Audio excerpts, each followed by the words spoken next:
창세기 24장 1절에서 14절까지 보겠습니다.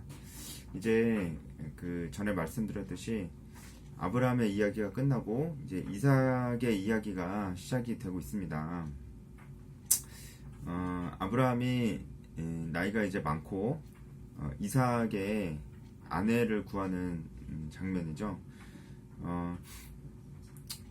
일단은 이때가 사라가 죽고 나서 그렇게 시간이 많이 흐르지 않은 때임을 알 수 있는데요. 이때 이삭이 40세에 결혼했다는 걸 이제 뒤에 나오거든요. 아브라함이 100세에 이삭을 낳았는데 이삭이 40세에 결혼했으니까 아브라함이 140이었겠죠. 그리고 사라가 죽었을 때 아브라함이 137세였으니까 사라가 죽고 나서 한 3년 정도 흐른 뒤에 아브라함이 이제 이삭의 아내를 찾으러 나섰다, 이렇게 볼 수 있는 것이죠.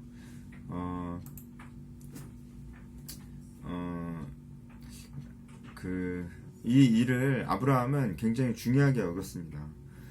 사라가 죽을 때도 그 땅을 굉장히 중요하게 여겼던 것처럼 지금은 자손을 중요하게 여기는 거죠. 이처럼 아브라함이 이제 늙고 죽을 때가 가까워올수록 하나님께서 하셨던 그 말씀들이 이제 아브라함을 그 마음속 깊이 있고 흔들리지 않는 모습들을 좀 많이 보여주고 있고, 그걸 넘어서 이제 하나님의 이 약속의 말씀이 자신의 후대들에게도 계속해서 흘러가야 될 것을 굉장히 기대하고 그것을 중요하게 여기는 아브라함의 모습을 좀 볼 수 있습니다. 아브라함이 이삭의 아내를 찾으려고 이제 자기 집의 모든 소유를 맡은 늙은 종을 찾습니다. 아마도 이 늙은 종은 엘리에셀일 것이라고 좀 봅니다. 엘리에셀이 누구냐면, 하나님께서 아브라함에게 나타나셨을 때 나는 내 방패의 상급이니라 이렇게 말씀하시면서 나타나셨을 때 아브라함이 그 믿음이 좀 흔들리고 있었죠. 그때 하나님 됐고요, 엘리에셀이나 잘 되게 해주세요, 이스마엘이나 잘 되게 해주세요, 이런 말씀처럼 맨 처음에 이제 이 엘리에셀을 내가 우리 가문의 후계자로 생각하고 있다, 이렇게 얘기한 적이 있었거든요. 그 엘리에셀이 이 늙은 종일 것이라 봅니다. 이 엘리에셀은 다메섹 사람인데 아마도 아브라함이 하란에서 가나안 땅으로 가는 그 도중에 만났던 그런 종이 아니었을까 합니다. 만약에 그렇다면 아브라함과 함께 동행한 지 굉장히 오래됐죠. 그리고 후계자로 생각하고 있었을 정도로 엘리에셀은 하나님을 믿는 신앙이 분명히 있었을 것이고, 그리고 아브라함과도 굉장히 친밀하고 그런 관계였을 것이다, 이렇게 봅니다. 이 엘리에셀에게 정말 중요한 부탁을 하는 겁니다. 이게 굉장히 중요한 명령이고 약속이라는 의미로 허벅지 밑에 손을 넣으라고 하거든요. 그래야지, 이게 이제 고대 근동 지역에서 그 어떤 약속의 표시였는데요. 사타구니 밑에 손을 넣는 것입니다. 거기서 자손들이 나온다고 이렇게 생각했기 때문에 이런 식으로 맹세를 좀 했었습니다. 그래서 이것이 아주 중요한 맹세임을 이렇게 얘기를 하고 있고요. 그래서 3절에도 아브라함이 이것이 굉장히 중요한 맹세이다라는 것을 또 얘기를 하고 몇 가지 조건을 거는데요. 아브라함이 그 이삭의 아내를 구하는 데 있어서 그 몇 가지 걸고 있는 조건입니다. 이 조건들도 다 아브라함이 이 하나님의 언약의 말씀을 다 염두에 두고 하는 말이다, 이렇게 볼 수 있습니다. 일단 가나안 족속 중에서 이삭의 아내를 찾지 마라. 그리고 그 이삭의 아내는 반드시 가나안 땅으로 돌아와야 된다. 그 땅에 계속 남아있고 돌아오기를 원하지 않으면은 그 아내가 될 수가 없다라는 말을 계속 하고 있습니다. 이것은 이제 하나님께서 아브라함에게 말씀하신 그 약속 두 가지 있죠. 아브라함의 언약, 땅과 민족이 있는데 이 두 가지 약속을 굉장히 중요하게 여기면서 아브라함이 지금 얘기하고 있는 것이다 이렇게 볼 수가 있죠. 그래서 가나안 족속 딸 중에서는 안 됩니다. 그렇기 때문에 결국 이 늙은 종이 어디로 가냐면 하란으로 갑니다. 뒤에 나오는데 하란은 아브라함이 잠시 머물렀던 곳이죠. 그 하란 땅으로 가서 그 하란 땅으로 가는 이유는 하란입니다. 하란. 거기로 가는 이유는 거기에 아브라함이 잠시 머물렀었죠. 거기 아브라함의 친족들이 아직 거기서 살고 있습니다. 나홀이죠. 아브라함의 친족들이 아직 거기에 살고 있기 때문에 거기로 보낸 겁니다. 그러니까 가나안 족속도 아니고 다른 어떤 이방 족속도 아니고 친족들 중에서 찾는 겁니다. 이때까지는 아직까지는 하나님께서 이제 근친 간의 결혼을 허락해 주셨을 때였습니다. 노아 때부터 그런 근친 간의 결혼을 하나님께서 일시적으로 허락하셨던 때가 있었죠. 이때도 그때였을 것이다. 그래서 아브라함은 자신의 친족 중에 이삭의 아내를 찾으려고 늙은 종을 하란 땅으로 보내는 것입니다. 절대로 가나안 족속 딸 중에서는 찾지 마라. 이유가 무엇이었을까요? 가나안 족속은 이미 하나님 앞에서 굉장히 범죄한 족속이라는 것을 아브라함이 알고 있었기 때문에 거기서는 아내를 찾으면 안 된다. 또한 이 혈통의 순수성 섞이지 않기 위해서 일단 혈통이 중요했죠. 왜냐하면 하나님께서 아브라함의 자손을 굉장히 강조하셨기 때문에 너에게서 난 씨라야 그 약속의 씨다라고 말씀하셨잖아요. 이 혈통이 중요했습니다. 이때는. 그래서 더욱더 그 친족들 안에서 이삭의 아내를 찾기를 원했던 것입니다. 그리고 그 이삭의 아내 될 여자가 아무리 좋아도 하란 땅에 계속 머물려고 하고 가나안 땅으로 아브라함이 있는 곳으로 오려고 하지 않으면은 그러면은 그 사람은 이삭의 아내가 아니다. 땅도 굉장히 중요하잖아요. 하나님께서 약속하신 것이니까요. 그러니까 땅과 민족, 아브라함의 언약 이 두 가지 지금 아브라함이 굉장히 중요하게 여기고 그리고 맹세하고 있는 것이죠. 분명히 아브라함은 하나님께서 말씀하신 이 말씀들이 자신의 후대에도 계속 이어지기를 굉장히 바라는 마음으로 이 두 가지 조건을 걸었다고 그렇게 볼 수 있습니다. 우리도 믿음의 유산을 남겨야죠. 우리도 우리의 후손들이, 우리의 후배들이 계속해서 이 믿음의 유산을 물려받기를 간절히 바라야 됩니다. 그런 신앙이 성숙한 신앙입니다. 여전히 나 은혜 받는 것밖에 모르고 나 혼자 열심히 뭐 봉사하고 아무리 그래도 내가 열심히 신앙생활 하는 것밖에 모르는 신앙은 성숙한 신앙이라고 볼 수 없고 뭐 이렇게 얘기하면은 성숙하지 않아도 되죠. 나는 뭐 항상 어린애 같아요. 이렇게 얘기하면은 절대로 안 됩니다. 그거는 어린애 같은 신앙이 아니고 정말 이상한 신앙입니다. 이상한 신앙이고 정말 보기 좋지 않은 그런 모습이고 정상적이지 않은 모습일 수도 있습니다. 시간이 지나는데 어떤 사람이 여전히 성장하지 않고 그대로라면 이상하잖아요. 뭔가 문제가 있을 수도 있고 이런 생각을 우리가 하잖아요. 그래서 우리 신앙은 반드시 성장해야 되고 그렇게 되면 우리는 자연히 우리 후배나 후손이나 자손들이 이 믿음의 유산을 물려받기를 간절히 바라게 되는 것이죠. 다음 세대에 대해서 관심을 갖게 되는 것입니다. 우리도 그래야 되겠습니다. 그래서 이제 이 늙은 종이 엘리에셀이겠죠. 엘리에셀이 이제 이 길을 떠나게 됩니다.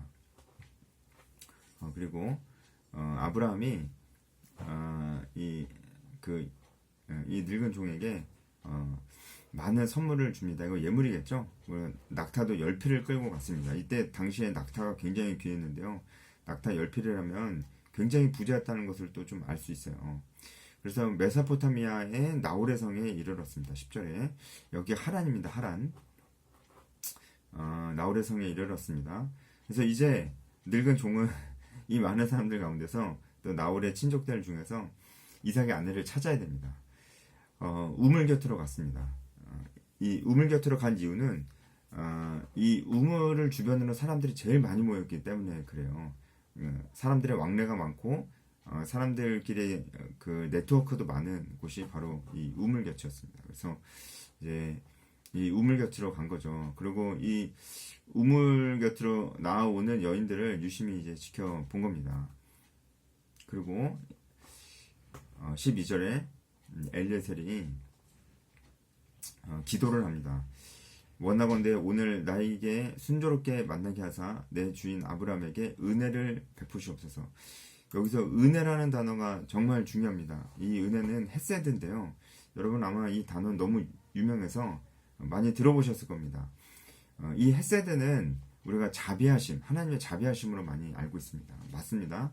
하나님의 자비하심이 맞습니다. 그런데 그냥 하나님이 그냥 막연한 자비하심이 아니고 하나님의 언약에 근거한 자비하심입니다. 그러니까 그 자비하심은 어떤 것이냐면 하나님의 언약에 근거한 자비하심. 예를 들어서 하나님께서 아브라함에게 반드시 그 약속을 지키시겠다고 약속하셨죠. 언약을 하셨죠. 근데 아브라함이 뭐 혼자 안 믿고 뭐 하나님 뭐 예를 들어서 하나님은 뭐 다 잊어버리셨죠. 저도 안 믿을래요 하고 아브라함이 그렇게 얘기하면서 하나님을 떠났다 할지라도 하나님은 그 약속을 반드시 지키시죠. 자비하심으로 지키시죠. 아브라함을 용서하시죠. 이런 자비하심, 언약에 기초한 자비하심이 바로 이 헤세드라고 합니다. 여러분 뭐 이렇게 얘기하면 되게 인간적이지 않은 것 같은 느낌이 들 수도 있는데요. 언약에 기초한 자비하심이 견고한 겁니다. 그러니까 사랑하니까 언약을 기초로 해서 자비하심을 베푸시는 겁니다. 우리를 사랑하지 않으시면은 언약을 하지 않으실 거예요. 왜냐하면 책임지고 싶지 않으니까. 언약은 반드시 책임과 함께 가죠. 책임질 마음이 있어야 언약을 하죠. 그래서 하나님께서 우리에 대해서 책임을 지시려고 우리와 언약을 맺으시는 겁니다. 그래서 하나님께서 우리에게 보여주시는 자비하심은 사랑에 기초한 언약, 언약에 기초한 자비하심이라고 얘기할 수 있는 거죠. 그래서 바로 이 헤세드는 하나님의 언약에 기초한 자비하심입니다. 지금 엘리에셀이 이 헤세드라는 단어를 쓴다는 것은 아브라함 언약을 생각을 하면서 이 기도를 하고 있다고 봐야 돼요. 아브라함 언약이 뭡니까? 땅과 민족이죠. 하나님께서 아브라함에게 땅과 민족을 약속하셨죠. 그래서 지금은 이제 민족이겠죠. 민족. 땅과도 관련이 있지만 그 여인이 이제 아브라함이 있는 곳까지 와야 되니까 그것보다 이제 민족과 좀 더 관련이 있겠죠. 하나님께서 아브라함에게 약속하신 그 민족에 대한 약속, 그 약속을 기초로 하나님께서는 자비하시니까 그 약속을 반드시 이루어 주실 것을 믿습니다. 하나님은 그런 의미에서 자비하신 분이십니다. 그런 의미에서 이 자비하심을 베풀어 주옵소서, 은혜를 베풀어 주옵소서라고 지금 엘리에셀이 이런 기도를 하고 있는 겁니다. 그래서 오늘 본문 통틀어서 제일 중요한 게 있다면 바로 이 은혜라는 단어고요. 두 번째 중요한 게 있다면 바로 아브라함이 제시한 이삭의 아내의 조건 두 가지. 친족 중에 가나안 족속 중에는 안 되고 친족 중에 그리고 이 아브라함이 살고 있는 이곳까지 와서 살 수 있는 이 두 가지 조건을 걸었던 이유, 이 두 가지가 오늘 본문 말씀에서 가장 중요한 부분이라고 하겠습니다. 엘리에셀이 그렇게 기도를 했으니 하나님의 언약의 기초에서 기도했으니 이 기도는 하나님께서 정말 기뻐하시는 기도가 아닐 수가 없습니다. 그리고 이제 엘리에셀이 그렇게 기도하고 한 가지 생각해낸 게 이게 기도했다고 하나님이 음성을 들려주시면서 야 쟤다 바로 저 여인이다 이렇게 말씀하시지 않잖아요. 그래서 어쨌든 엘리에셀이 판단을 해야 되는데 일단 기도하고 그리고 엘리에셀이 봤을 때 물 좀 마시게 해달라 그랬는데 물도 마시게 해주고 낙타도 마시게 해주는 그런 여인을 그 여인이 아마 이삭의 아내가 될 것이다 이렇게 하겠다라고 스스로 엘리에셀이 기준을 세운 거예요. 그 이유는 이 여인의 어떤 성품적인 것들을 좀 보는 거겠죠. 성품적인 것들을 이제 보는 것이고 그런 것일 겁니다. 그래서 이런 기준을 세운 것이고 뭐 이런 기준을 세웠다고 해도 이제 그 여인이 이 아브라함이 세운 기준에 또 봤을 겁니다. 어쨌든 이런 기준을 세우긴 했지만 결국은 리브가를 만나게 된 것은 엘리에셀의 이 기도, 은혜, 하나님의 언약적인 사랑에 기초한 이 기도를 하나님께서 들으셔서 리브가를 만나게 하셨다. 결국은 하나님께서 아브라함에게 하신 그 언약을 기억하시면서 리브가를 만나게 하셨다라는 것을 좀 볼 수 있습니다. 그러니까 엘리에셀도 하나님의 말씀을 굉장히 신뢰하면서 그 말씀을 잊지 않고 말씀에 기초하여서 하나님께 기도하는 것을 볼 수 있고 결국은 하나님께서 그 기도를 기뻐하시고 그 기도를 통해서 하나님의 언약의 말씀을 계속해서 이뤄가시는 것을 볼 수가 있죠. 우리도 이런 믿음이 있는가를 생각해 봐야 됩니다. 지금 뭐 아브라함의 이야기 시작할 때부터 지금까지 이 믿음이라는 주제는 너무나 중요한, 가장 중요한 주제로 지금까지도 계속 흐르고 있습니다.